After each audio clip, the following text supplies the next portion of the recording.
You are tired. Not the kind of tired that sleep fixes, the kind that lives behind your eyes when you wake up, and remember that the thing you were hoping was a dream is still real. The kind that sits on your chest all day while you smile at people and say, "I'm fine, I'm good, just a little tired." And they believe you, and somehow that makes it worse. You came here tonight because something is heavy, and you have carried it alone for long enough. Maybe it is a loss. Maybe it is a life that looks nothing like you thought it would by now. Maybe you cannot even name it. There is just this gray weight that follows you from room to room, and you are starting to wonder if it will ever lift. You are starting to wonder if something is wrong with you for struggling this much when other people seem to carry so much more without breaking. I need you to hear something before we go any further. Nothing is wrong with you. You are not broken. You are not weak. You are not behind. You are a human being in the middle of a hard time, and hard times do not come because you failed. They come because you are alive. And tonight, I want to sit with you in this. Not to fix it, not to rush you through it, but to show you something that changed the way I understand suffering, something an old farmer taught the world a very long time ago about the one word that can carry you through the darkest season of your life. Stay with me. You know what the loneliest part of a hard time is? It is not the pain itself. Pain you can sit with. Pain is honest. The loneliest part is the pretending. Going to work and answering emails and making small talk and laughing at the right moments while something inside you is quietly screaming. You have done this, haven't you? You have sat across from someone who loves you, someone who asked if you were okay, and you said yes, and you said it so well that they believed you. And then you went home and sat in the silence, and the silence was so loud it made your teeth ache. I know this because it is the human experience, not your private failure, not your unique brokenness. It is what every single person who has ever lived has felt at some point, this terrible gap between how things look on the outside and how they feel on the inside. And the most painful part, the part that keeps you up at night, is not the hard time itself. It is the story you have built on top of it. The story that says, "I should be handling this better." The story that says other people would not fall apart like this. The story that says something is fundamentally wrong with me. You know this story. You have been telling it to yourself for weeks, maybe months, maybe years, and tonight I am going to ask you to do something very difficult. I am going to ask you to consider that the story might not be true. But first, I want to tell you about a farmer. There was once an old man who lived at the edge of a small village with his son and a single horse.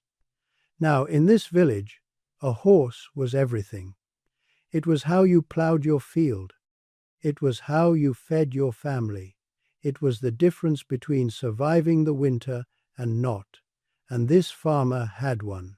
One morning, he woke to find the gate open and the horse gone, just like that. The thing his whole life depended on vanished in the night. By noon, the neighbors had gathered at his fence the way neighbors do when something terrible happens to someone else. They shook their heads and clicked their tongues and said, "What a tragedy, what awful luck, how will you survive this?" The old farmer looked out at his empty field, and he said one word, "Maybe." The neighbors did not know what to do with that. They had come with their certainty, their pity, their ready-made story about how this was the worst thing that could happen, and all he gave them was maybe. Some of them left confused. Some of them left angry, because when you have already decided what something means, a man who refuses to agree with you is deeply unsettling, isn't it so? A week passed, and one evening the horse came home, but it did not come alone. It brought with it 3 wild horses from the hills, beautiful and strong. The farmer, who had 1 horse, now had 4. And the neighbors were back at the fence, same spot, different story. "What incredible fortune," they said. "You are the luckiest man in the village." The old farmer stroked the nose of his returned horse and said maybe. Now his son, who was young and eager the way sons are, began to train the wild horses, and on the third day one of them threw him hard to the ground, and his leg broke badly, the kind of break you could hear. The neighbors returned, and this time their faces were grave. "How terrible," they said, "your only son crippled. Who will work the farm now? This is a disaster." The farmer sat beside his son's bed and held his hand and said, "Maybe, can you see him? This old man, holding his boy's hand, and the neighbors are certain this is the end of everything, and he simply will not agree." Within the month, war came to the region. Officers rode into the village and took every young man to fight on the front lines, every single one. Except the boy with the broken leg. They looked at him and moved on. And those young men, the sons of all those certain neighbors, most of them never came home. The neighbors stood at the farmer's fence one last time. They did not speak for a while, and when they finally did, they called him the most fortunate man alive. And the old farmer, who had lost everything and gained everything and lost everything and gained everything, who had watched the world swing from disaster to miracle and back again more times than he could count, looked out at the same field he had always looked out at, and said, "Maybe, think about that man for a moment. Think about what he understood that the neighbors never could. It was not that he could see the future. He could not. It was not that he did not feel pain when his horse disappeared, or fear when his son fell, or relief when the army passed his boy by. He felt all of it, every bit of it. But he had learned something that most people never learn. He had learned that the mind's rush to declare this is wonderful or this is terrible is almost always premature, that you are always standing in the middle of the story, never at the end, and that the most honest, the most courageous thing a human being can say when life turns upside down is, "I do not know what this means yet, and I am willing to wait." That is not weakness. I need you to understand that. The neighbors thought he was strange, some thought he was cold, but he was the only one in the entire village who was not whipped around by every wind that blew through. He was the only one who could sit beside his broken son without despair, and stand beside 4 new horses without greed, and watch the army march away without the unbearable guilt of luck.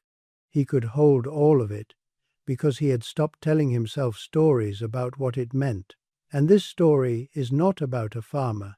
You know that, don't you? You are the farmer right now. Something has happened in your life, or is happening, and every voice around you, including the loudest one, which is the voice inside your own head, is telling you what it means. It is telling you this is the end of something.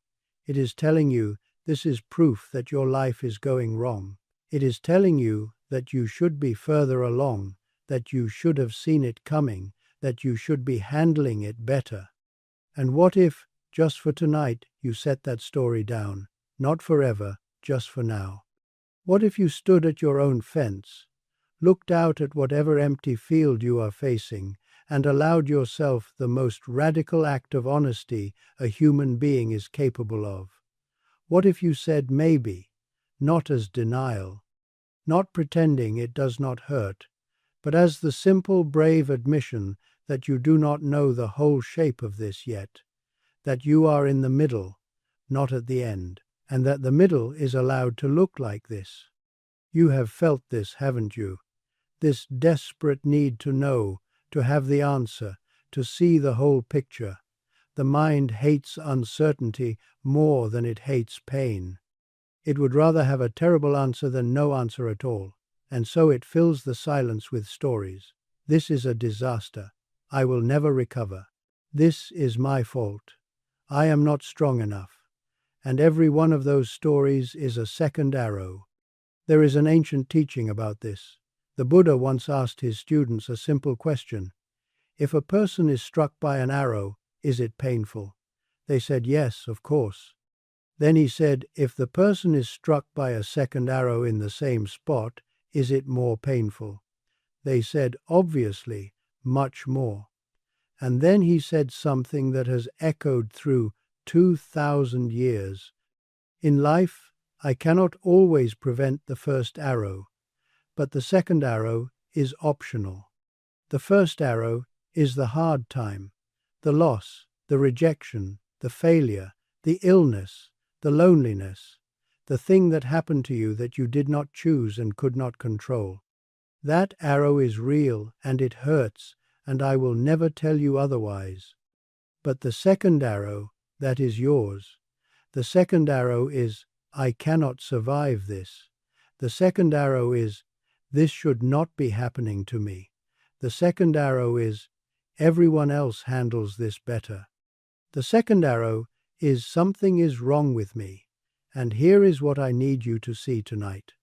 Most of the pain you are carrying right now, most of the weight on your chest, most of what is keeping you awake is not the first arrow, it is the second one, and the third, and the fourth. Arrows you have been firing into your own heart, one after another, in the dark, for weeks. You are allowed to put those arrows down, right now, tonight, not because the hard time is over, not because everything is fine, but because you have carried enough. You do not have to add suffering on top of suffering. You do not have to punish yourself for being in pain. You have permission to feel the wound without doubling it. I want to tell you about a man who understood this, not as philosophy but as survival. Nearly 2,000 years ago, there was a man named Marcus Aurelius. He was the emperor of Rome, the most powerful human being in the known world, and his life was a catastrophe. A plague swept through his empire and killed millions. His most trusted general betrayed him. He buried 4 of his own children. 4. The northern borders of his empire were crumbling. He spent the last years of his life in a military tent, far from home, fighting a war he never wanted. And at night, when the camp was quiet and the weight of all of it pressed down on him, he would light a candle, open a small journal, and write, not battle plans, not complaints, not prayers for rescue. He wrote reminders to himself about how to carry what could not be put down. He told himself that you have power over your mind, not outside events, and that once you realize this, you will find strength. He told himself that the obstacle in the path becomes the path. He told himself that loss is nothing else but change, and change is nature's delight. He was not writing for anyone else to read. He was a man in pain, in the dark, holding himself together with the truth, and the truth held. Does this make sense? A man who lost his children, who watched disease consume his people, who carried the weight of civilization on his shoulders, he did not crumble. Not because he was numb, not because he was superhuman, but because he had learned the same thing the farmer knew. He had learned to meet what was happening without adding a story about what it meant. He dealt with the first arrow, and he refused to fire the second. If he could find that stillness in the middle of an empire falling apart, then perhaps you and I can find it in the middle of our own hard times. So now it is just you and me. The farmer is at his fence. Marcus is in his tent. And you are here, wherever here is tonight. And I want to leave you with 3 things you can carry with you when you close your eyes. The first is the farmer's maybe. When your mind races to declare that this is the end, that this is the worst, that this is proof of something broken in you, pause, hold it, say maybe. Not as denial, not as forced optimism, as the deepest form of honesty. I do not know the full shape of this yet. I am in the middle of the story, not at the end, and the middle is allowed to be hard. The second is to recognize the second arrow. Notice when you have moved from the pain itself to the story about the pain. The moment you hear yourself say, "I should be stronger, I should be over this, other people handle this better, what is wrong with me?" Recognize what is happening. That is not truth. That is a second arrow, and you can feel the first without picking up the second. The next time you catch yourself at 2 in the morning building a case for why your life is falling apart, notice that is the second arrow in your hand. You do not have to let it fly. Meet the pain, leave the story. And the third, this is the one I want you to carry deepest. You are not the storm. You have never been the storm. You are the sky. Grief moves through you. Fear moves through you. Anger and loneliness and despair move through you. But they move through you. They are weather. And you are the space in which all weather is allowed to pass. The sky does not fight the storm. It does not ask, why is this happening to me? It holds the storm completely, and it remains. You have always remained. Think about it. Every hard time you have ever faced, every night you thought you would not survive, every morning you did not think you could get out of bed, you are still here. You are listening to this right now. Your record of surviving the worst days of your life is 100%. That is not luck. That is what you are made of. Right now, wherever you are, take one breath, just one. Feel it enter you, feel it leave. That breath did not require your hard time to change. It did not wait for the situation to improve. It did not need your permission or your understanding or your plan. It simply was, and you are still breathing, you are still here, and that is enough for tonight. You do not have to have this figured out. You are allowed to be in the middle. You are allowed to not know what comes next. You are allowed to still hurt and still be growing at the same time. Both can be true. Both are true. You do not have to perform strength for the people around you. You do not have to pretend this is fine. You do not have to earn the right to struggle by comparing your pain to someone else's and deciding yours is not big enough. Your pain is yours, and it is real, and it is valid, and you are allowed to feel every ounce of it without apology. But here is what I also need you to hear, and I need you to hear it in a place deeper than your thoughts. Hard times do not break you. They never have. They reveal you. They show you rooms inside yourself you never knew existed, rooms of courage, of depth, of compassion that could never have been built in easy seasons. The person you are becoming through this, that person could not exist without this fire, not because suffering is good, it is not, but because you are the kind of being who turns fire into light. You have always been that. You have just forgotten. There is a mountain that has stood for 10,000 years. Rain has lashed it, lightning has struck it, ice has cracked its surface, winds have howled across it century after century, and it is still here. Not because it was never touched by the storm, because it was touched by every storm and remained, not unchanged. The rain carved rivers into its face, the wind shaped its edges, the ice split its stone and the sun warmed it again. But the mountain is still standing, and so are you. You are standing right now, even if it does not feel like it, even if it feels like you are barely holding on. Barely holding on is still holding on, and that is enough. So tonight, I give you permission to rest. Not to give up, never to give up, but to rest. To stop fighting the storm for just a moment and feel the mountain underneath you. It has always been there. It will always be there. You are not fragile. You have never been fragile. You are tired, yes. You are hurting, yes. But tired and hurting are not the same as broken, not even close.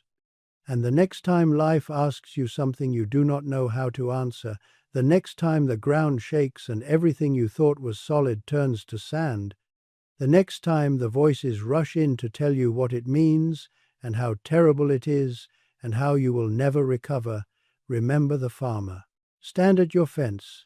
Feel what you feel. Let the neighbors say what they will, and say it gently, honestly, bravely. Maybe, I do not know the full shape of this yet, and I am going to be okay. Not because life will be easy, but because I was never as fragile as I thought. If these words have reached you tonight, if something in here has loosened even one knot in your chest, I want you to leave a word in the comments. Just one word, maybe. Let it be a signal between us. A way of saying, I was here, I heard this, and I am still standing. And if you need to come back to this on another hard night, it will be here.